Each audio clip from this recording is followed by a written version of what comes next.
রোজা মানে এক বস্তা খাওয়া না, রোজা মানে হলো স্যাক্রিফাইস করা। আপনি মুরগি মাংস না খাই, আপনি আপনার পাশে যে মানুষটা খাইতে পারে না আপনি তাকে দেন, কারণ রমজান মাসে একটা একটা কাজের জন্য 70 করে নেকি পাওয়া যায়, ঠিক কিনা? রমজান শিখায় আমি নিজে না খেয়ে আমি আরেকজনকে খাওয়াবো, এইটা শিখায় রমজান।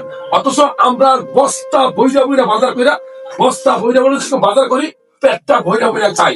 আমি বলবো সেহরির সময় যে খাবারটা খাবেন, সেই সময় সেহরির সময় শেষ, ঠিক তার আধা ঘন্টা আগে আপনার খাবার শেষ করতে হবে, বুঝতে পারছেন?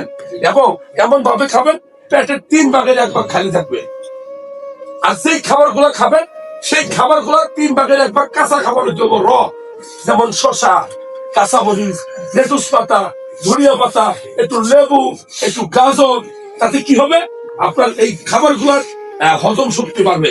এই খাবার গুলা যে ভিটামিন গুলো থাকে সেগুলো চাল দিলে যেরকম নষ্ট হয়, এগুলো কিন্তু নষ্ট হবে না।